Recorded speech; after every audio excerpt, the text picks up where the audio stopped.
It's time to bring forth the rhythm and the rhyme. We got Heff here, play-by-play from the SM Threat Intelligence Center. And, of course, we got Noah, who's writing his own unauthorized autobiography about himself. And he's here with the color commentary. How you holding up, man? Doing good. How are you this morning, Ed? Good, man. I'm glad to talk about the news with you. We got some cool top stories to talk about. The Google PII can now be removed from searches, so we're going to talk about that. We got the Black Basta ransomware breaches. We'll give you a little overview on what that new thing is going on down. We also talk about the counterfeit Cisco stuff that's out there, and TLS flaws in Aruba and vaya switches. And of course, Twitter is now going to try potentially authenticating all users. Some big controversy around that. All that and more here on the SecurityMetrics newscast. And of course, you can subscribe on our website. You can hit the like button, hit the bell. You guys know all that good stuff, right? We are SecurityMetrics, and we are coming to you from the lodge here at the beautiful base of the Silicon Slopes. Our goal is to keep you current on the changing threat landscape, try to help you take that intelligent approach to cybersecurity, give you that peace of mind for all the new threats that are out there, see all the new ones you've been missing, and hold yourself to a higher standard. And Noah, hit him with that tagline, buddy. And never have a false sense of security. Here we go.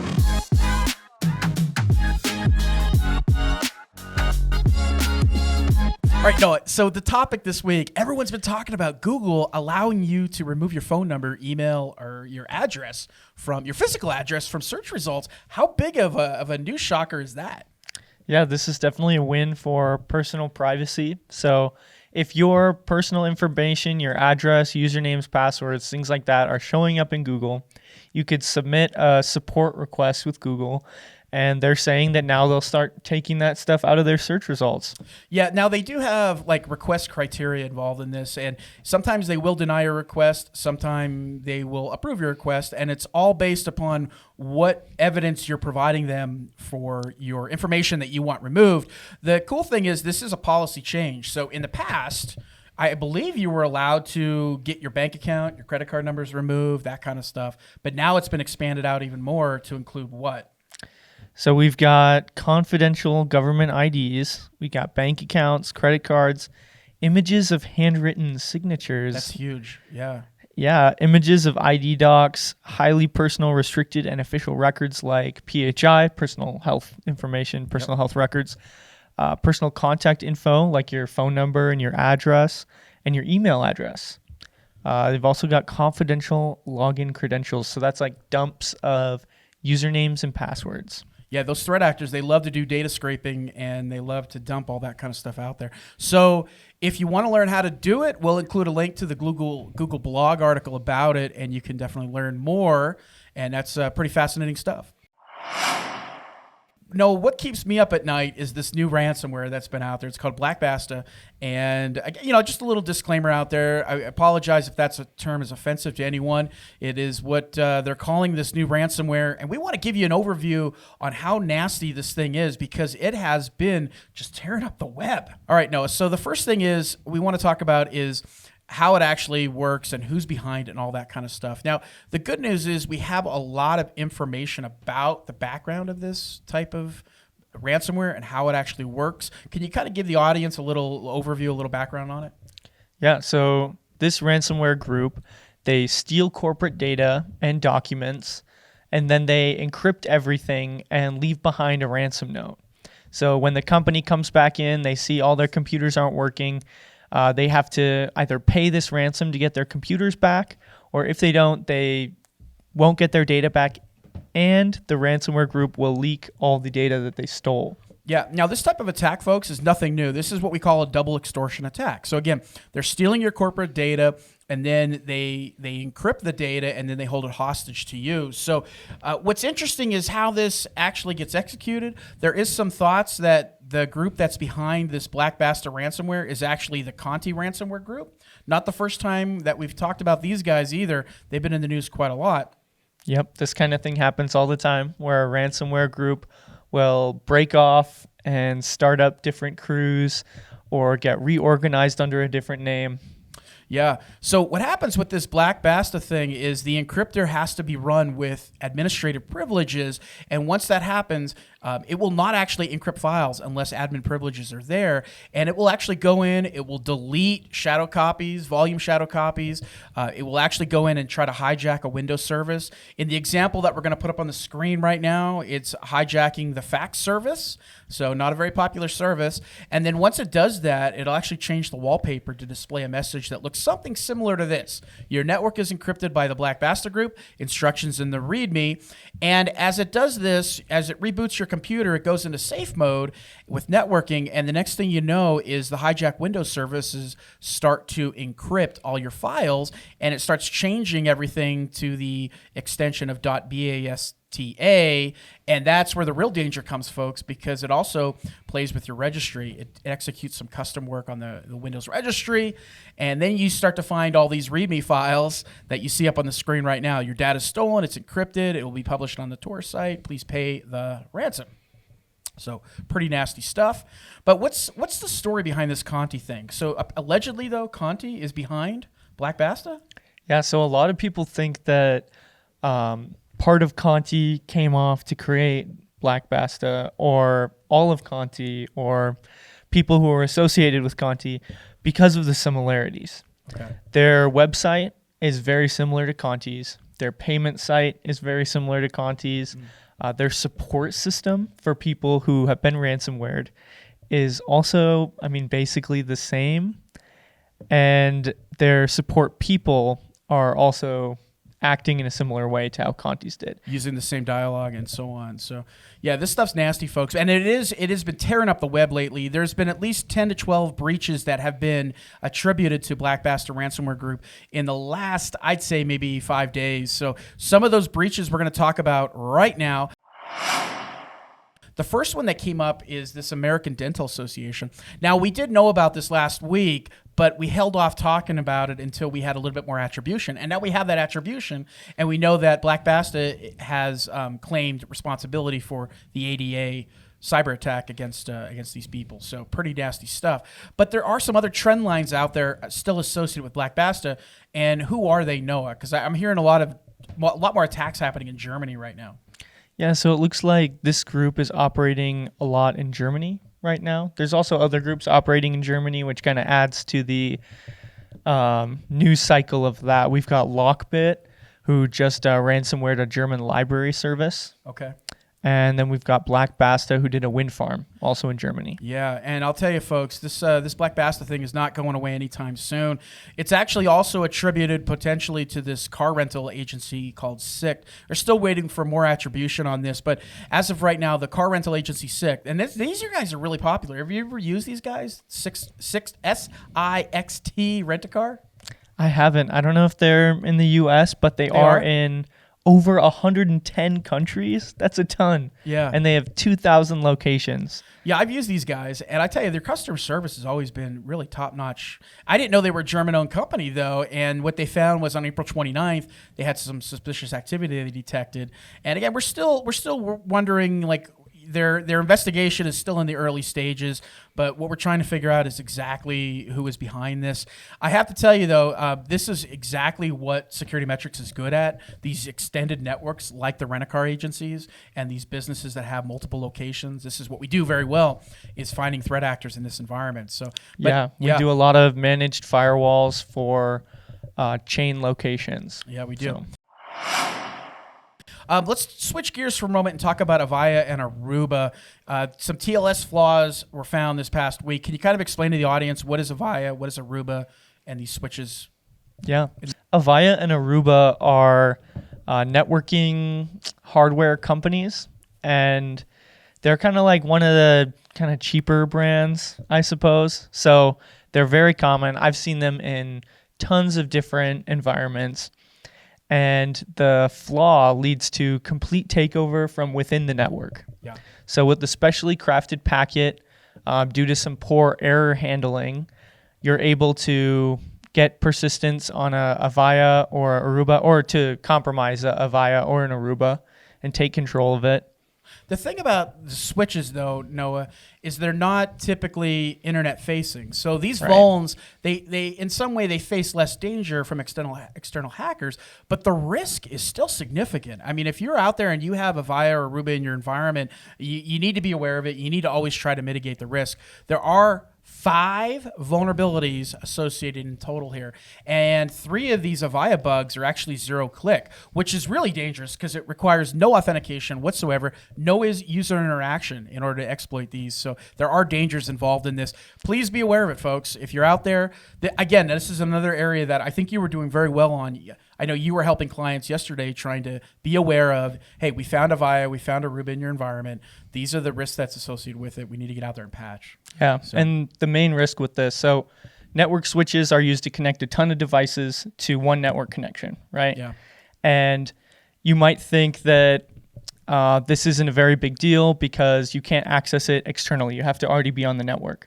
But if you're something like a company that processes payments, you have to have a credit card network and then like a guest network for your customers who come in and need the Wi-Fi. Well, if somebody comes in with a compromised device and they're able to connect to the access point and then therefore to the switch, they can compromise that switch and then they can get onto the credit card network. Very well explained. And I'll tell you, we have a lot of clients out there that are impacted by this. So please be aware of it. Let's talk about UNC 3524. I spy with my little eye your email, huh?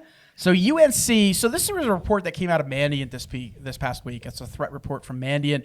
And we want to highlight UNC, which is a new threat actor, new to all of us. And they call it UNC. Why? Why does Mandiant call it UNC 3524? Yep, so this is currently an uncategorized hacking group. So could be a government, could be ransomware. We don't know. Yeah, we're waiting on attribution behind who is UNC 3524. But what we do know is some of their tactics, some of their techniques, and we want to share that with all of you here in the briefing here.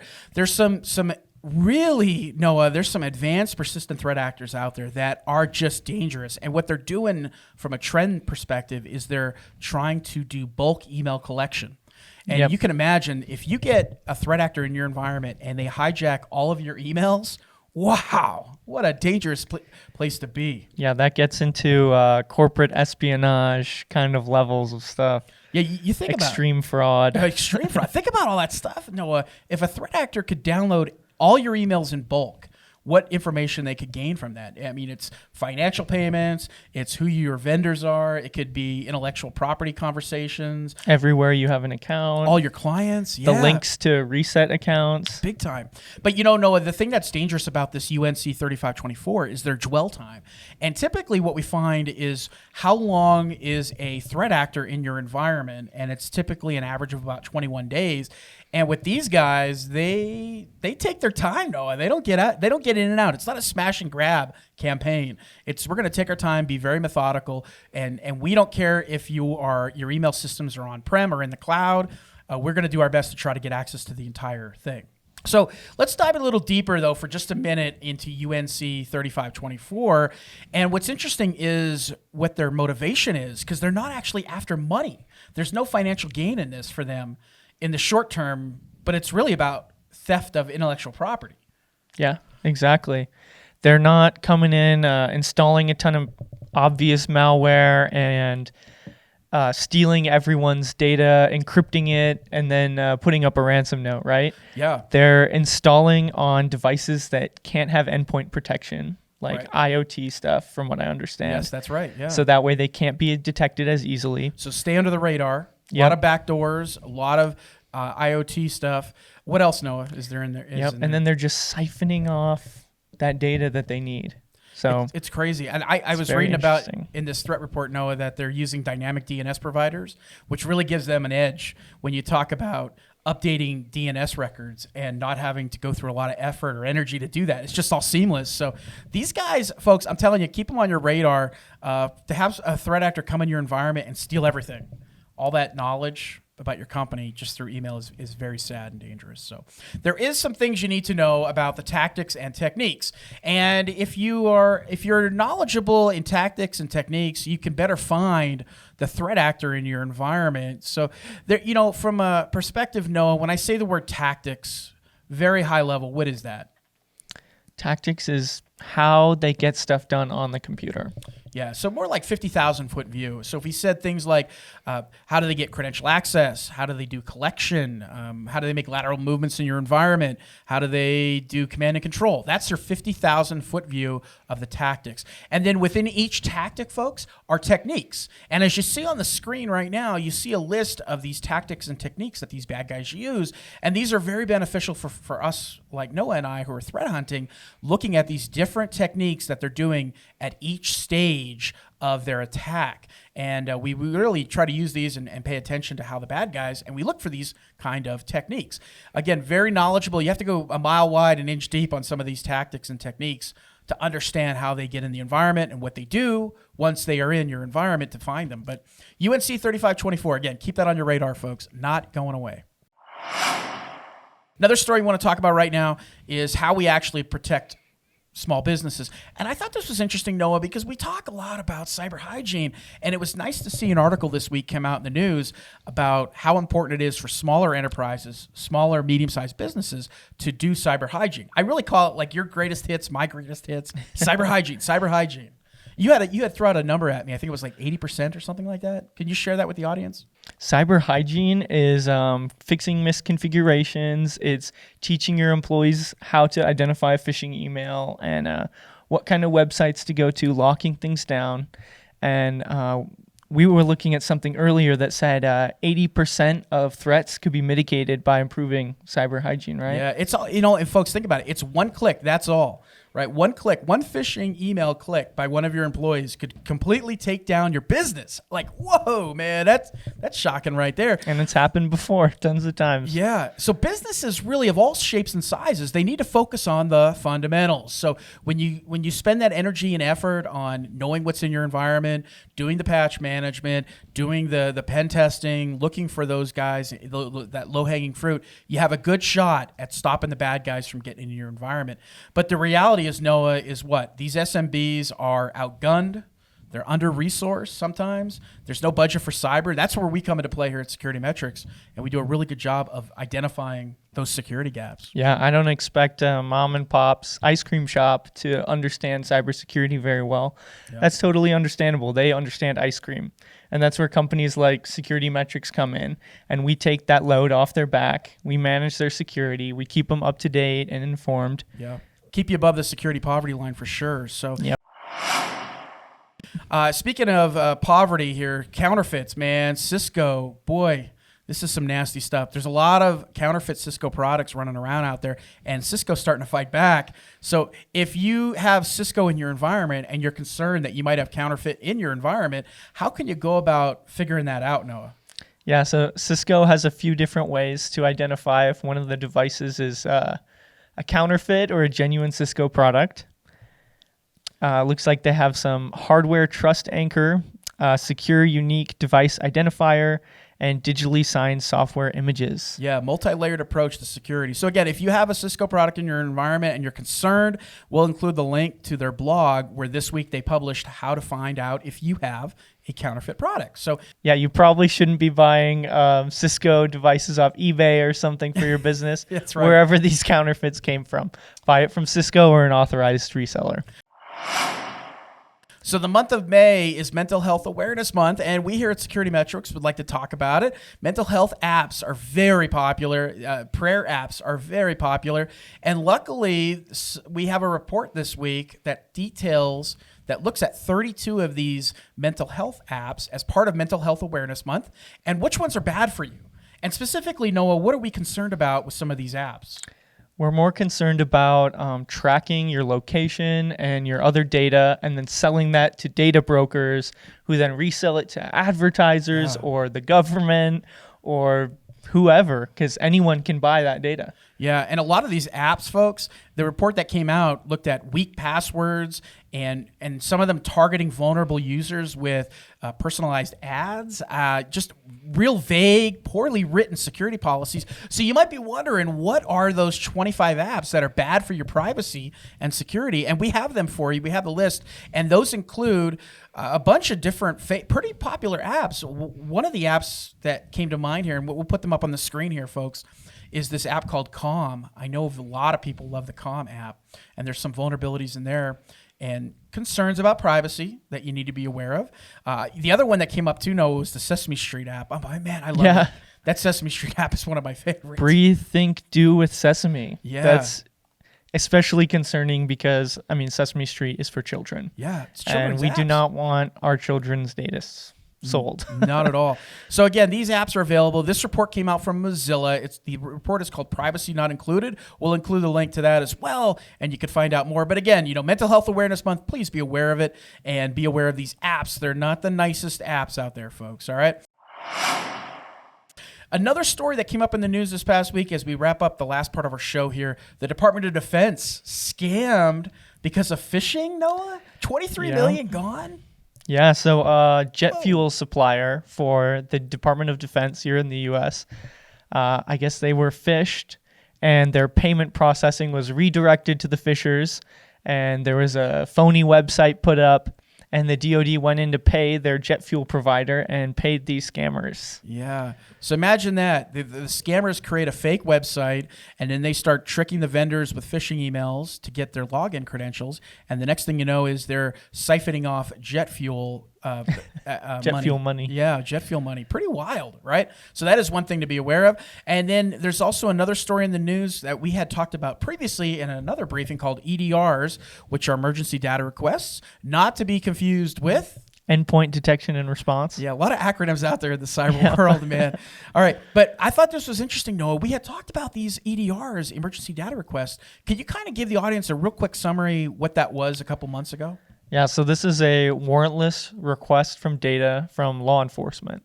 So law enforcement officers can go online and put in a request on somebody that they maybe think is suspicious or what have you, and they get a bunch of information back.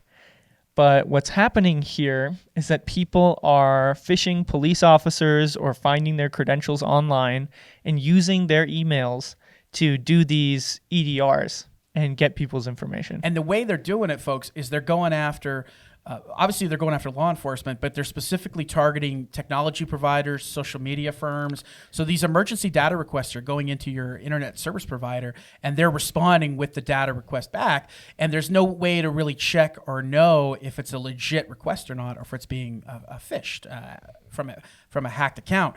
Now, what's really cool, though, I thought this was awesome. Some guy said, I'm going to solve this problem, and I'm going to create a credit ratings system where law enforcement authorities can be trusted and verified. And I thought this was so cool that this guy actually did it. So now there is a solution in place to these emergency data requests. As we kind of wrap up the last part of the story here is this data privacy changes.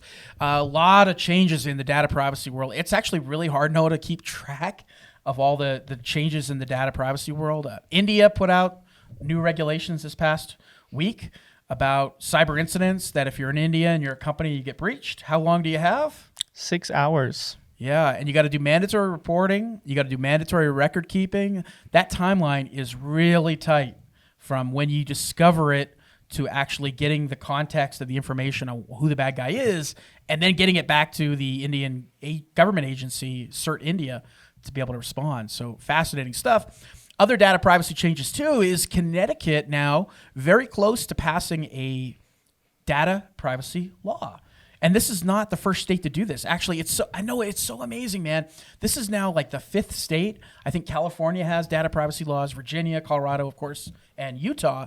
But seeing more and more states and this patchwork of legislation, you think Washington would get their heels together and say, let's get a national data privacy law so we don't have this patchwork, but they're not doing that. No, they are not. So it's good that the states are coming in and passing stuff. Yeah.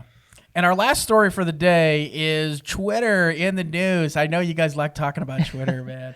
You want to talk about gaslighting. This is what gets me fired up, is Twitter's talking about authenticating all users. Why would they want to do that? So this is to minimize the number of bots who are going through Twitter, posting misinformation, drumming up support for kind of like false stuff or making people outraged. I think it's good in that case that it would get rid of these fake accounts, but it's also bad because I would never give my ID to Twitter. Yeah, you know, right. But Twitter has a much bigger issue at hand, and not so much in the United States, but around the world. Noah, there's all these anti-trolling laws, and the one that comes to my mind is Australia has one. And now you think about this, folks, right? If they go this pathway of authenticating all users, how do these online platforms like Twitter? They have to choose. Are they the ones do they face the liability in court? Or do they turn over that private, sensitive information, and does Twitter make the legal determination that the content is actually defamatory or not? So that's the real heart of the question here, and there's going to be a lot more conversations about this. We don't have the answers here, but we're definitely going to follow this story, and we hope you do too. Leave a note in the comments what you think about that story or any of the other stories that we talked about today. We love hearing from the audience, and of course, we are SecurityMetrics. I'm Heff. I'm Noah. And thanks for joining us, folks.